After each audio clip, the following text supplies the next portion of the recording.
I want to begin in volume 12, May the 24th, 1920. The acts done in the divine will be the defenders of the divine throne, not only in the present time, but in all the future centuries as well.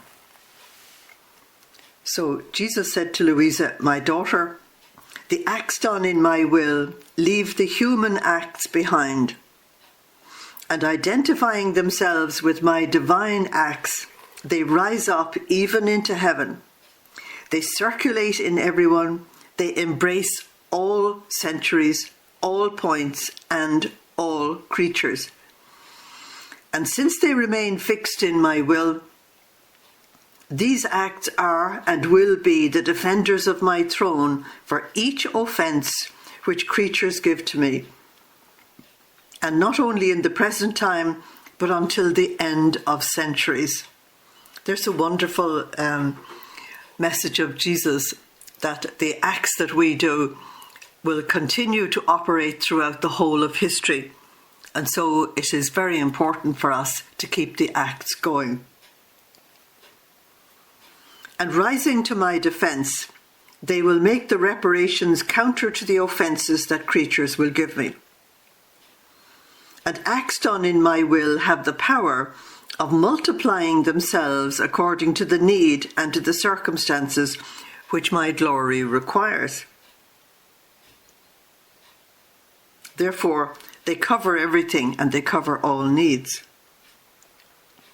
What will be the happiness of the soul when she finds herself up there in heaven and sees her acts done in my will as defenders of my throne, which, having a continuous echo of reparation, will reject the echo of the offences that come from the earth." That's a wonderful, wonderful image that, even when we are in heaven, that our acts will still be like a huge bulwark against the offences that are coming from the earth, and will continue to make reparation forever. I think it's incredible. It's a most wonderful privilege. "Therefore, for the soul who lives in my will on earth, her glory in heaven will be different from that of the other blessed, because she has done all this on earth. The others will draw all their contentment from me, while these souls will not only draw them from me, but will have their own little rivers within my own sea. Since by living in my volition, they themselves formed them on earth within my sea." I want to give you 1 Corinthians 3:11-15, where St. Paul says quite clearly that while we are on the earth, that we can make for ourselves a tent or a palace in heaven, and we can make it of wood or straw or gold and silver and diamonds. And the gold and silver and diamonds are these wonderful acts in the divine will. Jesus continues, "It is right that they have the little rivers of happiness and of contentment in heaven. Oh, how beautiful are these rivers within my sea." Everything is within God. You can't be outside of him. "They pour into me and I into them. It will be an enchanting sight at which all the blessed will remain astounded." So I want to give you Revelation 22:2, the trees of life growing by the river of life, and John 7:37-39, that out of your own heart will flow fountains of living water. May the 28th, 1920 continues speaking about the acts in the divine will. Luisa said, "I was offering myself in the holy sacrifice of the Mass together with Jesus, so that I too might undergo the same consecration as him. And he moving in my interior," which of course is Luke 17:21 and 1 Corinthians 3:16. He told me, "My daughter, enter into my will, so that you may find yourself in the hosts, in all of the hosts, not only in the present, but also in the future.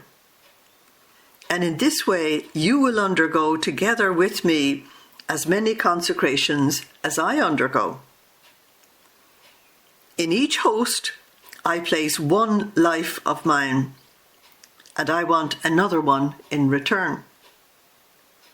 But how many do not give it to me? Others receive me. I give myself to them, but they do not give themselves to me. In other words, it's not communion. If you take your two hands together and let the fingers intertwine, communion is you in me and I in you. I give myself to you, you give yourself to me. That's communion.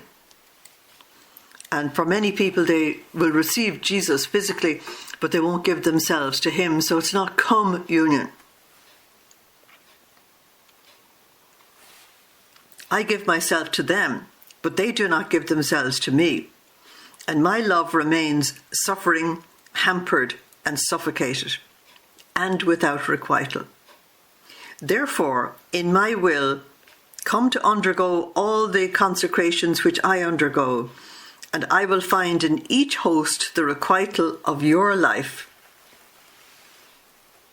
And not only for as long as you remain on the earth, but also when you are in heaven. In fact, since you have been consecrated in advance, while being in my will on the earth, just as I undergo consecrations until the end, so will you undergo them. And I will find unto the last day the requital of your life. So here the Lord is telling us that if we enter into his divine will, and if we give ourselves to him, because this started off with Luisa saying, I was offering myself to Jesus in the holy sacrifice of the Mass so that I could undergo the same consecration. So Jesus says you enter into his divine will.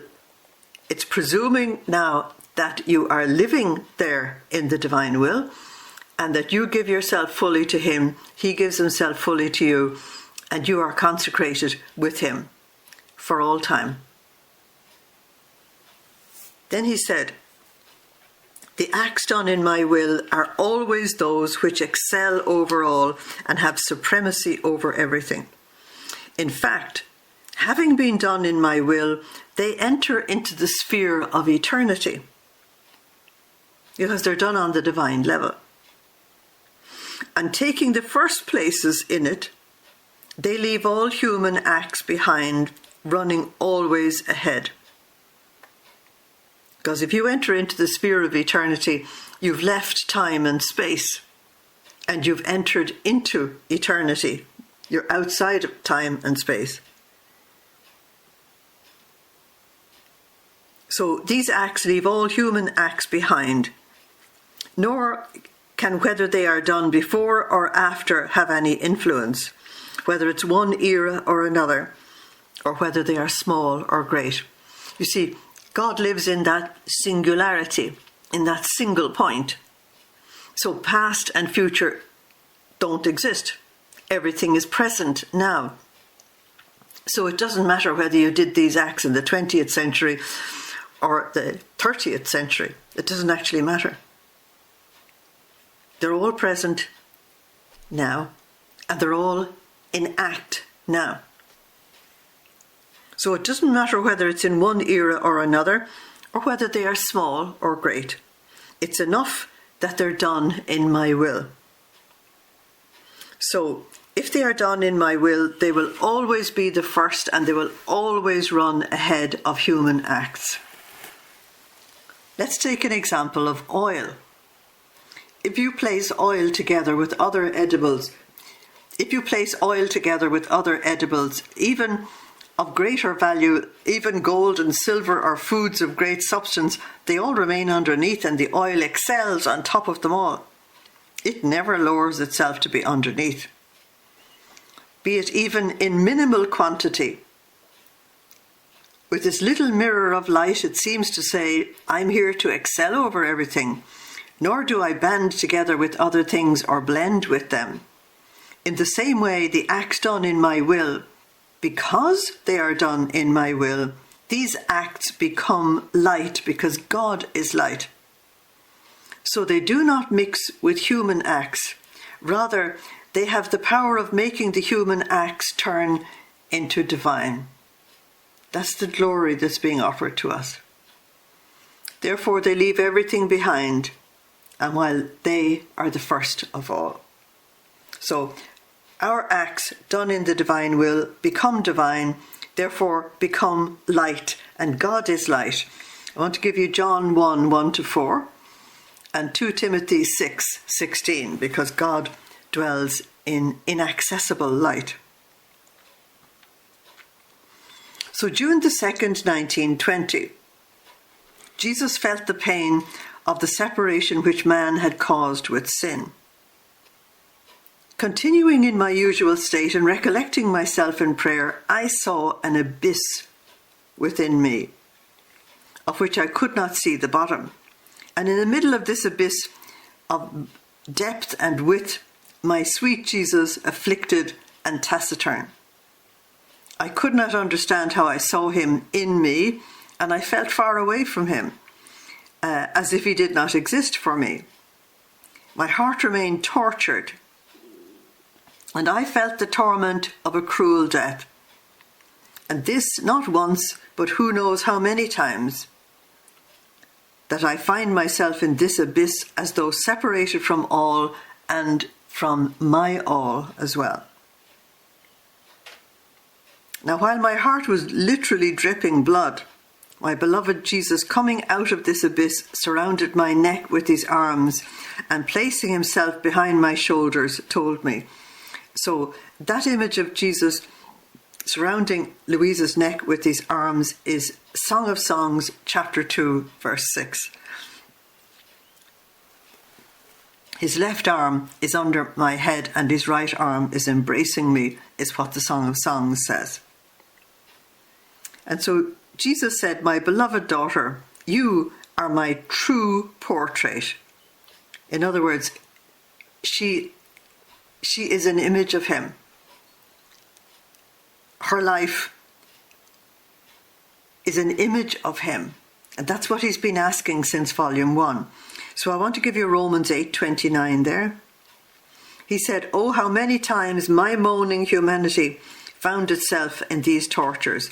It was identified with the divinity even more.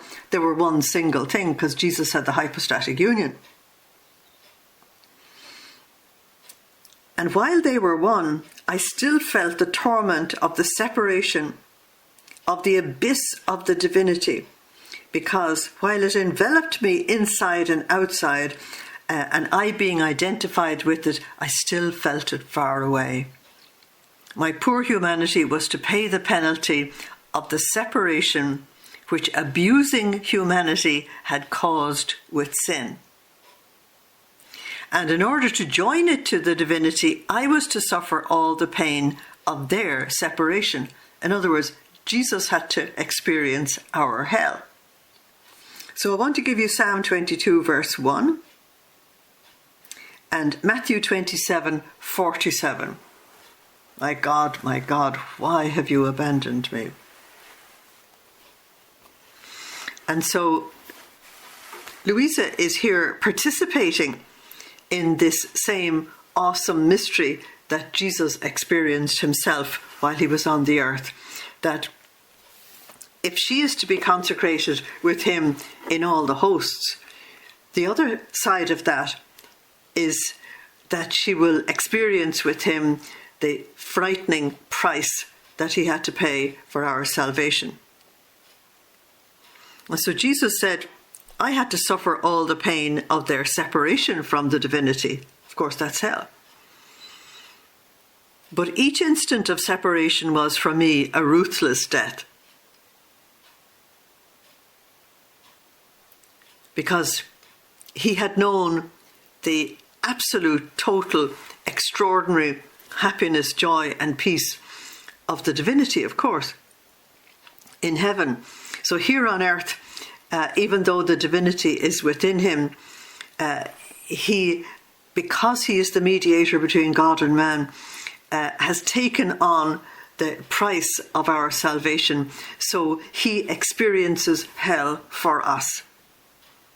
There's a wonderful moment in the hours of the Passion when Jesus is standing before the people waiting for their condemnation.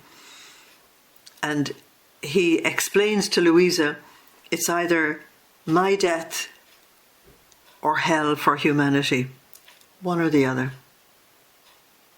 So he had to take on our hell and pay for it with his death as well.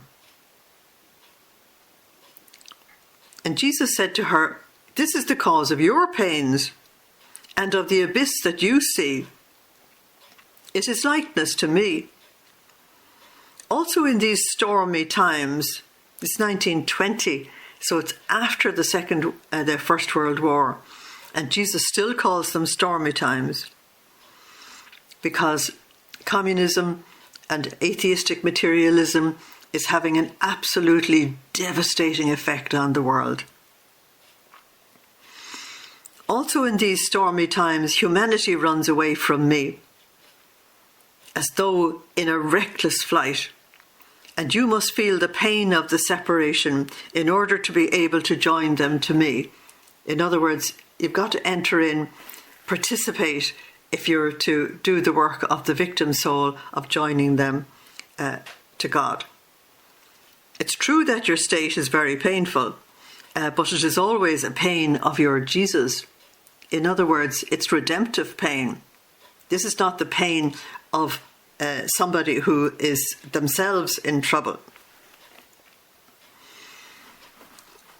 And I, in order to give you strength, will hold you tightly from behind your shoulders, so that while keeping you safer, I will give greater intensity to your pain. My only reaction to that is, wow. We always want less pain. And he says that he would give greater intensity to Luisa's pain.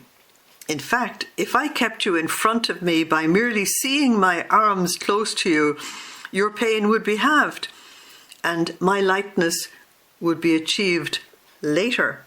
So the likeness to Christ is not only the love, joy and peace and patience and kindness and goodness and all the rest of it. It's not just that. It's also the likeness to him as the Redeemer, as the mediator, as the one who paid the price. So I want to give you 1 Peter 1:3-10 there. June the 10th, 1920. The humanity of our Lord lived suspended in the air. Luisa said I was feeling very afflicted and all alone, without support from anyone, and my sweet Jesus clasped me, lifting me up into the air. And he said, my daughter, when my humanity lived on the earth, it lives suspended halfway between heaven and earth. I want to give you Isaiah 58:12. Having all the earth beneath me and heaven above me, and by living in this way, I tried to draw all the earth into myself and all heaven, and to make them united, one single thing. Now, the emphasis that Jesus has given us in all of these messages in Volume 12 is that we have to live up high, like the eagle at the very top of the mountains, and you don't get involved in what is going on down below, in all the noise and all the hassle and all the violence and all the sin and all the rest of it. You don't get involved in that. Well, because you live up high, you're therefore suspended between heaven and earth. And therefore you can give glory to God on behalf of them all down below so you do two things. You give glory to God on behalf of them all down below, and you also try and bring the ones who are down below up into the place where you are, so that they too can be united with God. And so you have a great mission for saving souls. And this is the reason for this expression of being suspended in the air. Because while you're still on the earth, you can't identify with people on this very low level, and you can't yet rise and be permanently in heaven either. So you're suspended between one and the other. So Jesus said, if I had wanted to live at the earth's level, that's down below, I could not have drawn anything into myself, only a few points at the most. I had no place on which to lean, nor anyone on which to lean, and only the things of strict necessity were given to my humanity. So I want to give you Luke 9:58. The Son of Man has nowhere to lay his head. And while we know that text, we never really understood. We just thought that Jesus didn't have a house and an address. Well, he's saying there was literally nowhere for the divinity to rest on the earth. Our Blessed Mother was the only place where Jesus could truly rest, because she was living in the divine will. And only the things of strict necessity were given to my humanity. As for the rest, I was always alone and without any comfort. However, this was necessary.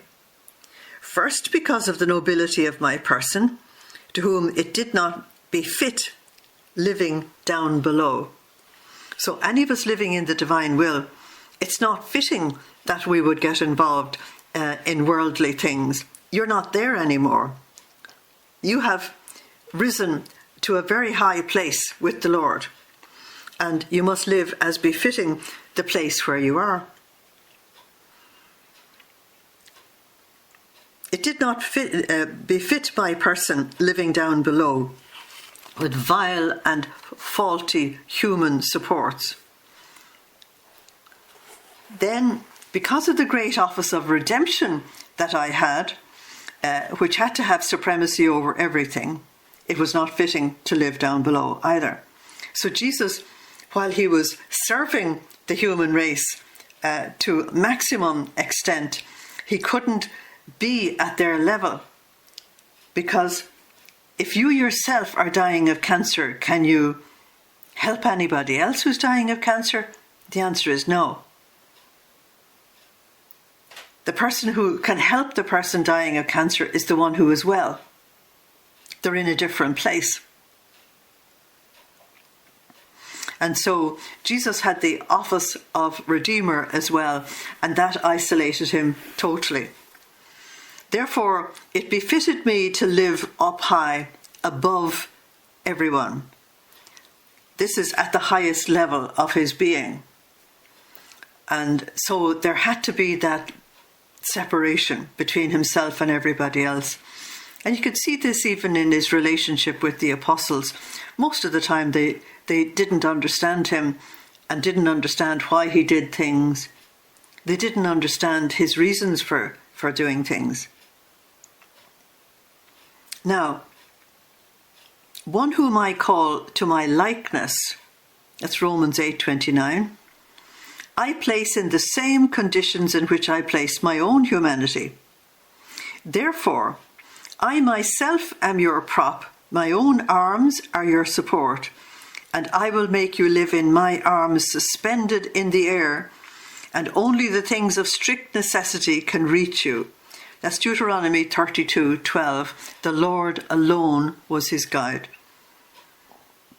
For one who lives in my will, so now we're talking about people not just doing little acts in the divine will, but actually living 100% in the divine will, detached from everyone, all for me.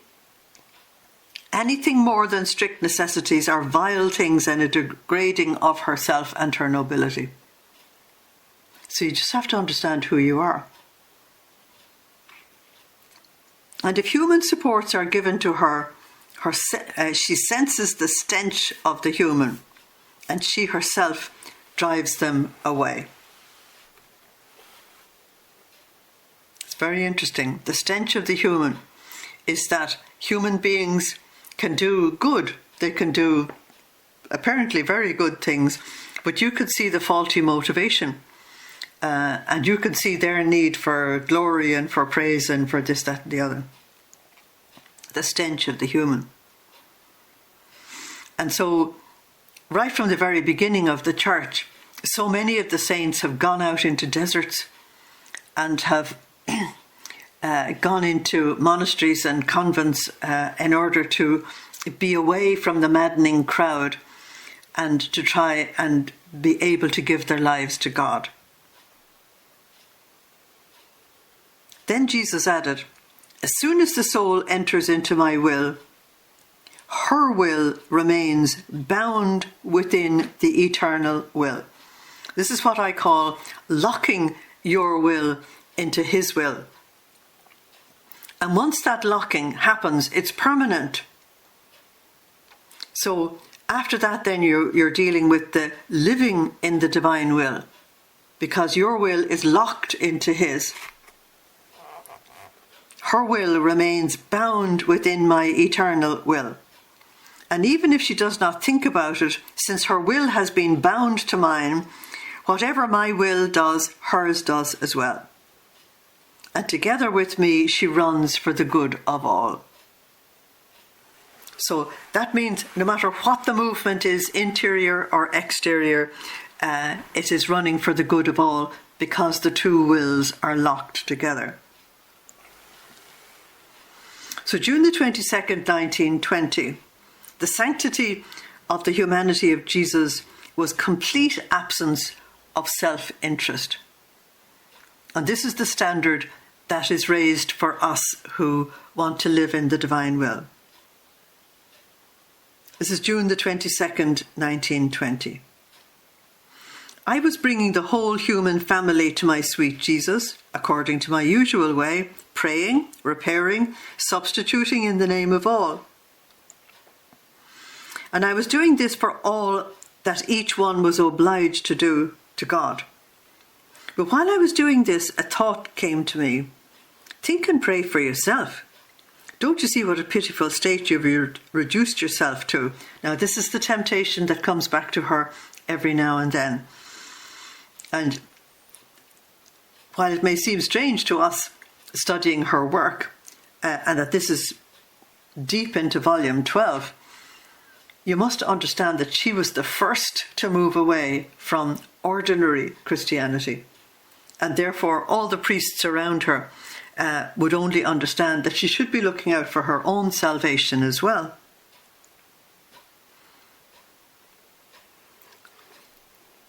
She said, I was almost about to do it. I love the little word, almost. She wasn't allowed because her will is locked into his. My sweet Jesus, moving in my interior, pulling me to himself, told me, my daughter, why do you want to move away from my likeness? What is this business that's pulling you away?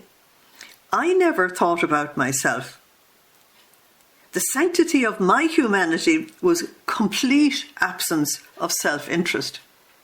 We're not in the divine will mission in order to become holier than anybody else. I couldn't imagine myself holier than anything. Because St. Paul tells us in 1 Corinthians chapter 1 that it's the weak things of this world that the Lord chooses to confound the strong. And he tells us to stay in our nothingness. So how can you be important? So how can you have this self-interest? We're the little ones that the Lord says that the king wants to send a large sum of money to another country, and he wouldn't give it to somebody important because they could be attacked by robbers. But he gives it to somebody of absolute unimportance. And nobody, including the individual themselves, would think that God would do that with them, or that the king would do it with them. And so they managed to get the large sum of money to another country safely. It's the complete absence of self-interest. He said, I did nothing for myself. If you read the works of Maria Valtorta, you will see this clearly. And you will see that in the relationship between Peter and Jesus, that Peter was very paternal towards Jesus. He was much older than him. And that many times he said to the other apostles, you better take care of him. He won't take care of himself. He won't look after his own needs. You've got to make sure that he has food and he's got this, that and the other. Jesus said, I did nothing for myself, but I did, and I suffered everything for others. My love can be called true because it is marked by disinterest for my own self. Wherever there is self-interest, it cannot be said that there is the fount of truth. And don't forget that Jesus is truth. That's John 14:6. I am the way, I am the truth, and I am the life. So if this is the way Jesus lived in the divine will, that has to be the way that we live in the divine will also. On the other hand, the soul with no self-interest is the one who comes forward the quickest. And as she comes forward, the sea of my grace takes her from behind, inundating her in such a way as to make her remain completely submerged without her even thinking about it. On the contrary, one who thinks about herself is last.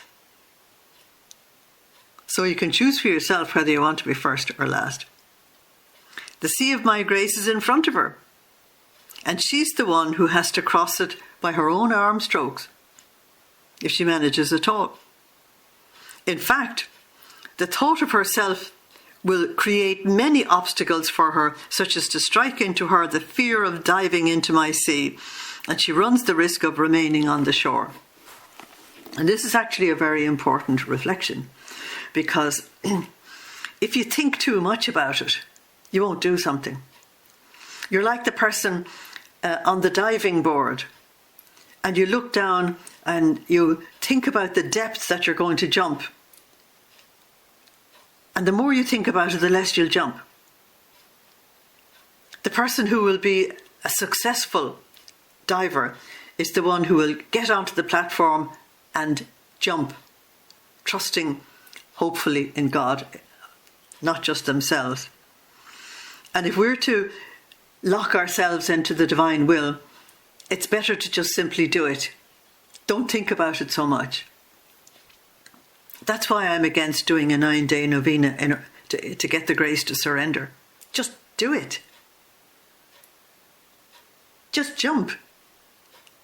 Because you're jumping into the everlasting arms. And you're giving God great glory. So just do it. Don't wait. The more you think about it, the more reasons you can find for not doing it today. Tomorrow. You'll do it tomorrow. That was the problem that St. Augustine had. Lord, convert me, but not today. Not today. And then the not today went on for years. And his poor mother had to do extraordinary penance, so that one day it was today. If you are reading this, it's not today, it's now, it's this moment. It is as I speak. Just say, Lord, do it.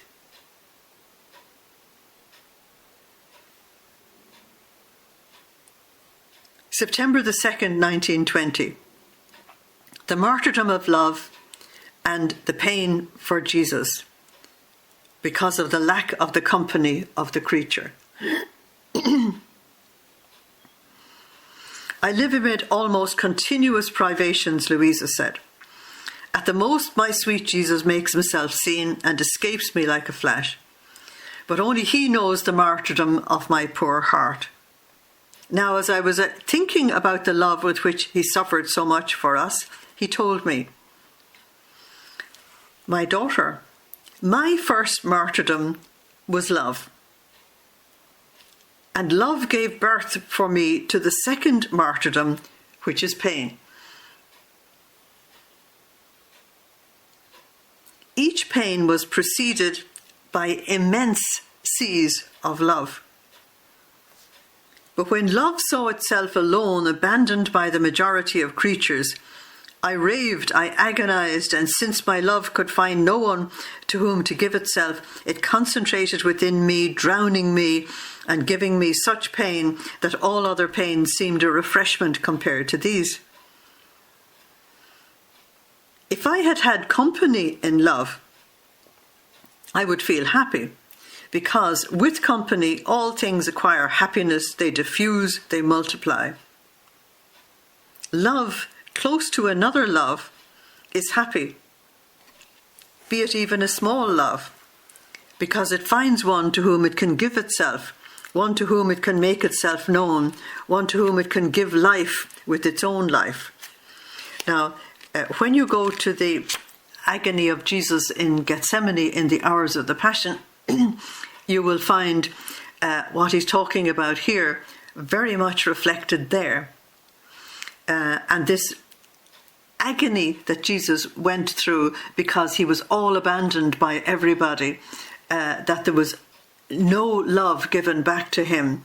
And you have Luisa travelling around the whole world, taking his precious blood to everybody so that she can bring souls back to him. God is looking for our love. Why is that? Is it because he's lacking something? The answer is no. It is, as John of the Cross says, love can be repaid by love alone. And also that love lives by giving all.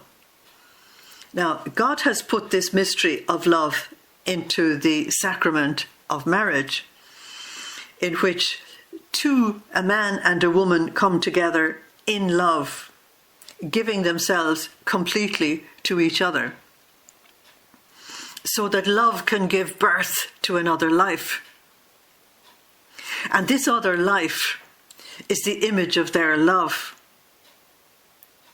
And this other life, whom we call a child, as it grows, it gives back love to the two that originated its life. And therefore the cycle of love is complete. But if the child never gives love back, then the cycle of love is not complete, and the agony of the parents begins. Any mother will tell you the sheer joy she has when any mother will tell you the sheer joy she has when the first time an infant looks up from the breast and recognizes a person behind the food, and the little hand goes up to touch the mother's face. That's a moment of ecstasy for the two. Love has found love, and love has been responding to love, or love begins to respond to love. And so spiritually, that is why Jesus tells us here that the only motivation he accepts is love. Doing something because you absolutely have to is like a slave. Doing something simply because it's God's will and you're ordered to do it, that's the position of a servant or a slave. Doing it out of love is the position of a child. I learned this when I was very small, and my family, large family, living in a tiny house, and my mother asked me to tidy the house. And I couldn't even imagine where you would begin, and I just looked at it in total distress. And she said, what do you think of me? She said. And I said, I think you're the greatest mummy on earth. She was. And she said, if you want to prove it, she said, do what I asked. Because she said, love is proved by actions, not words. That was a very wise thing to say to a small girl. And so the thing that I found impossible, which was to even start tidying the house, was then possible because I was doing it for my mummy. And I was doing it to tell her that I loved her. And And this is exactly what Jesus tells us in these writings, that no matter what it is that we have to do, the motivation is that we do it because we love him. And therefore, even very difficult things like laying down your life becomes easy.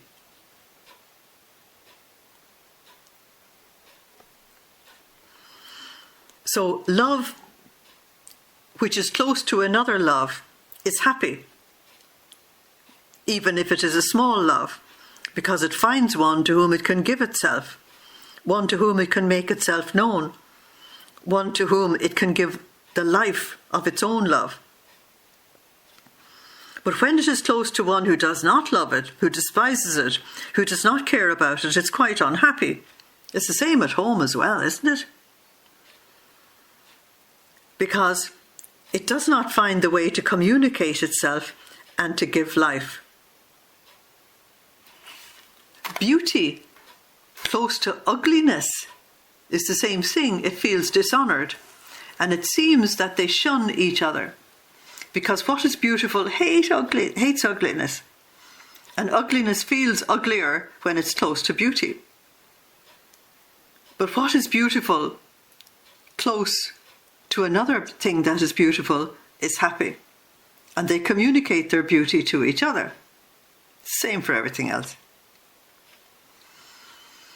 What good is it for the teacher to be learned and to have studied so much if he finds no pupil to whom to teach? Oh, how unhappy he is not finding anyone to whom to teach so much doctrine. What good is it for a doctor to have understood the art of medicine if there's no sick person calling him to display his ability? What good is it for a rich person to be rich if there's no one to approach him, and he remains alone in spite of his riches, not finding the way to make them known and to communicate them to someone? This one would probably die of starvation. Only company makes everyone happy. Love must find love, life must find life, joy must find joy, beauty must find beauty, purity must find purity, and so on.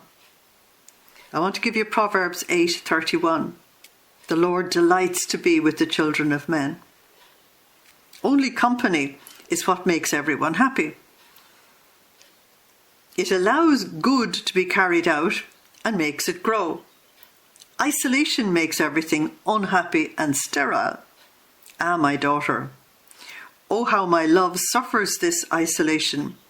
And those few who keep me company, that is, living with the Lord in a spiritual life and living in adoration and praise and love, form my refreshment and my happiness on earth, of course, because he's eternally happy in heaven.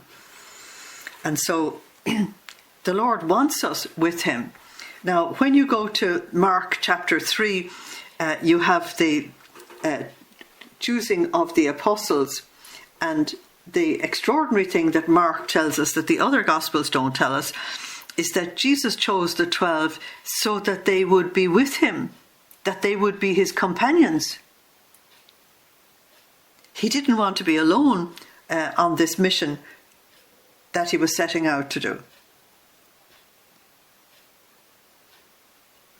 September the 21st, 1920. The acts done in the divine will remain confirmed in the divine will. Jesus spoke to Luisa, my daughter, as the soul does her acts in my will, her act remains confirmed in my will.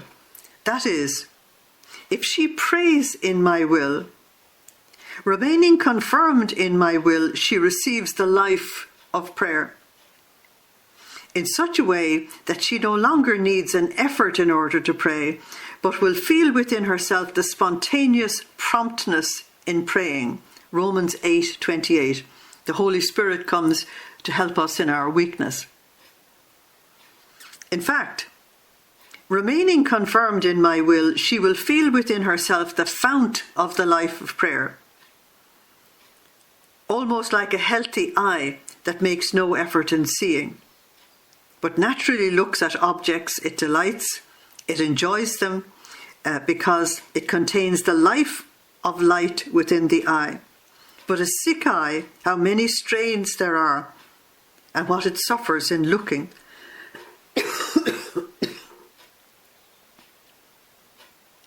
In the same way, if she suffers in my will, if she operates, she will feel within herself the life of patience, the life of operating in a saintly way.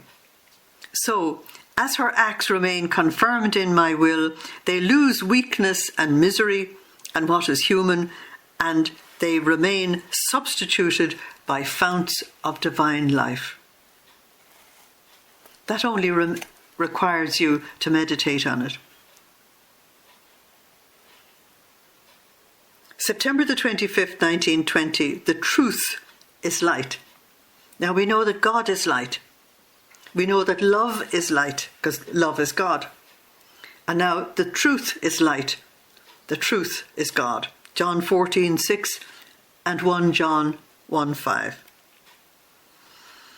Finding myself in my usual state, I saw my beloved Jesus as if he were placing a globe of light in my interior. Now we're going to discover further down that this globe of light contained the truths of the divine will.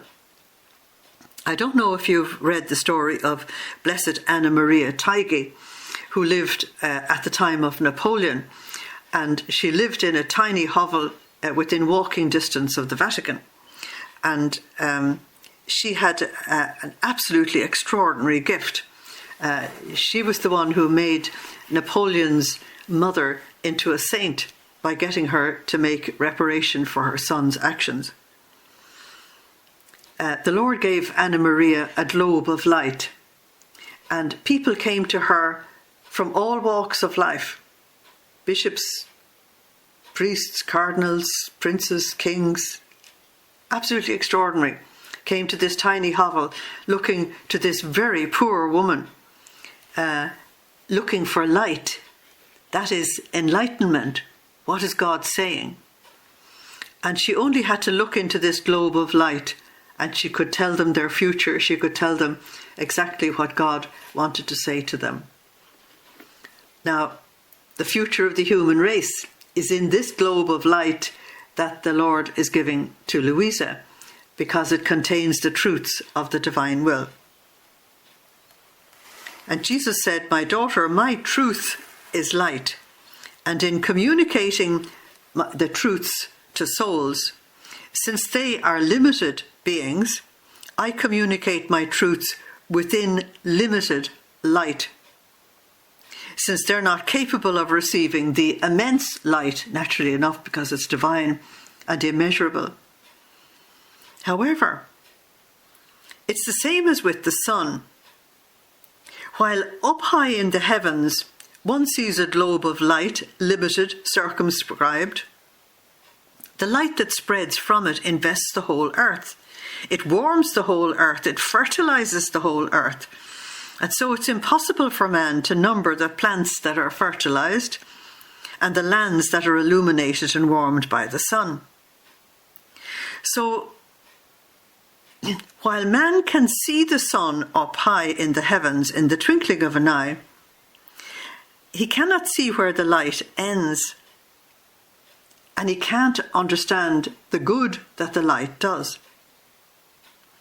It's the same thing that happens to the sons of the truths. Now notice in these writings, the word son is given as an image of God, it's given as an image of divine will, it's given an image of the acts done in the divine will, and here now the Son is also given as an image of the truths of the divine will. So the same image covers so many things. Now, therefore you just have to remember, what is the sun? It's a source of light, heat, life, fertilizing for the earth, warmth, joy, everything for us. So you're being told, therefore, that the sun of the truths, it contains everything that we actually need for living in the divine will. So the same happens to the truths, the sons of the truths, which I communicate to souls. Inside of them, they appear as limited. But when these truths come out, how many hearts do they not strike?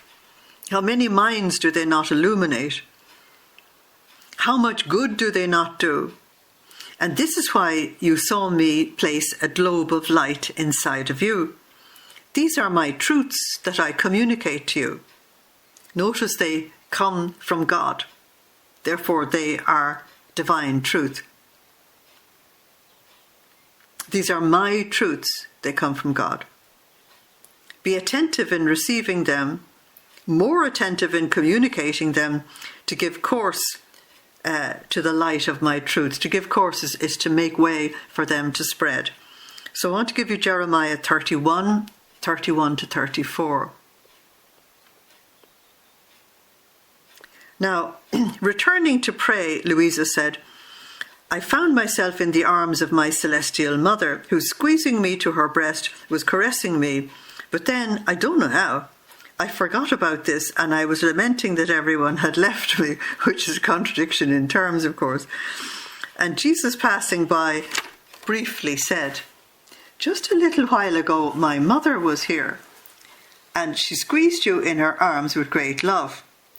And Luisa said, and as he said it, I remembered. The same happens with me, he said. How many times I come and you forget about it? Could I perhaps be without coming? On the contrary, I act like a mother. When her child sleeps, she kisses her, caresses her, and the child does not know anything about it. And when she wakes up, she laments that her mother does not kiss her and doesn't give her any love. He said, that's what you do. Now, we've had that for 12 volumes. Does the Lord know us very well? Absolutely. Psalm 139, he knows my thoughts before I think them, and my words before I say them. This knowledge is too great for me. So, October the 12th, 1920. For one who lives in the divine will, her help is Jesus alone. Now, we have to remember this. Deuteronomy 32:12, the Lord alone is her guide. If you're going to live in the divine will and you think that the priests in the parish or anybody else who's not living in the divine will can actually guide you, forget about it. They won't even know what you're talking about. I was feeling very oppressed all alone. Notice that this comes immediately after Jesus saying to her, I'm like a mother who comes and kisses you quietly while you're sleeping, and when you wake up you say, I don't do it at all. And she said, without even the hope of receiving a word of reassurance. So Psalm 73 verses 25 and 26. Be it even holy people, it seems to me that if they come to me, they want help, they want comforts, or to rid themselves of doubts. But for me, there's nothing. So while I was in this state, Jesus told me, my daughter, one who lives in my will is placed in the same condition as I was in on the earth. Suppose that I might have need of creatures, which cannot be. Such creatures are not capable of being of any help to their Creator. Naturally. It would be as if the sun wanted to ask for light and heat from the other created things that need the light and the heat from the sun. What would they say? They'd all draw back confused, and they'd say, what? You're asking for light and heat from us? You who fill the whole world with light, and you who fertilize the whole earth with your heat? Our light disappears before you. You rather give us light and heat, that's your job. So, it happens to one in the divine will. It's the same thing that happens to someone living in the divine will. They are placed in the same condition as me, Jesus said. And the son of my volition, being in her, she is the one who must give light, warmth, help, reassurance, and comfort to everybody else. So, I alone am your help. Deuteronomy 32:12. And you from within my will go and help others. You see, if we've understood anything that's in these writings, then everything is in the divine will. Absolutely everything. All you've got to do is let your will be locked into the divine will. Stay there 24/7, 365. Everything is in the divine will, and you yourself will be a source of light and grace and help to others. November the 15th, 1920. Continuous good makes it so that the creature feels transported to operate good. Luisa said, "My state is ever more painful. The most holy will alone is my only help." That's exactly what we've just finished with in the last message. Jesus said, "My daughter, each work done for me, whether it is a thought, a word, a prayer, a suffering, or even a simple memory of me, are many chains which the soul keeps forming in order to bind me and to bind herself to me." Now, every act we do in the divine will binds the Lord to us and binds us to him.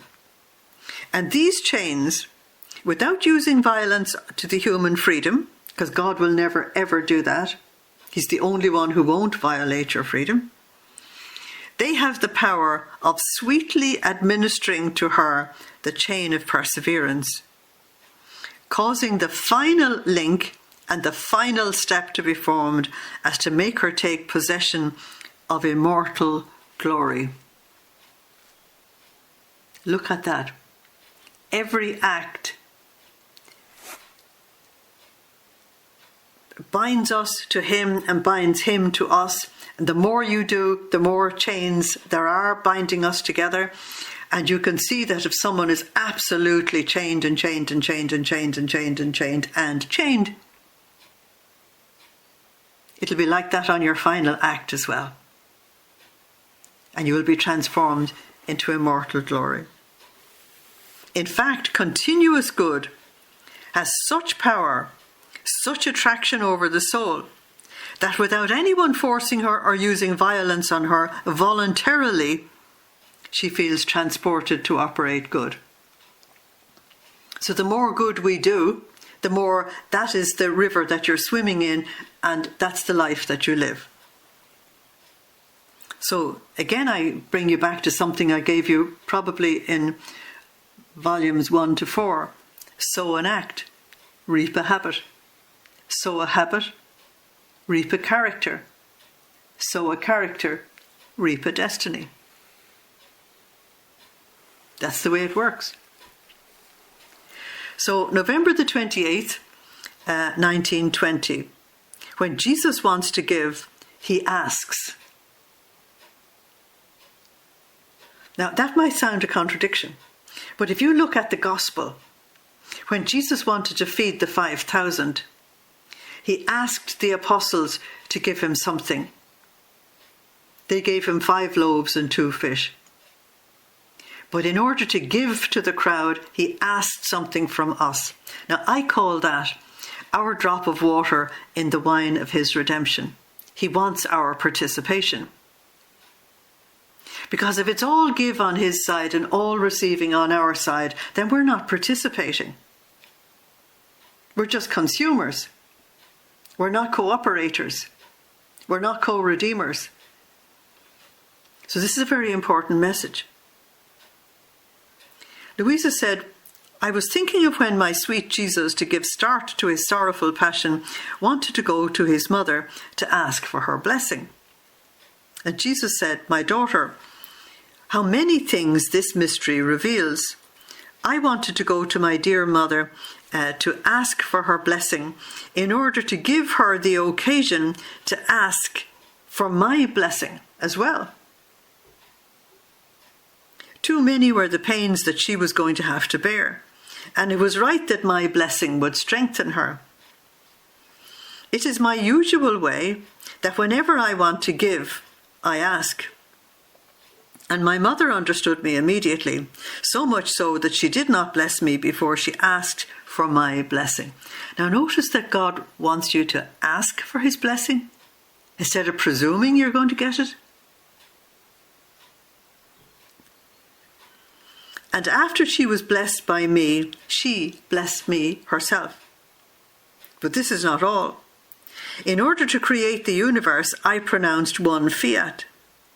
And by that fiat alone, I reordered and embellished heaven and earth. In creating man, my omnipotent breath infused life into him. That's Genesis 2:7. At the start of my passion, with my omnipotent and creative word, I wanted to bless my mother. But it was not her alone that I blessed. In my mother, I saw all creatures, because she was going to be constituted the mother of all creatures at the foot of the cross. She was the one who had primacy over everything. And in her, I blessed all and each one.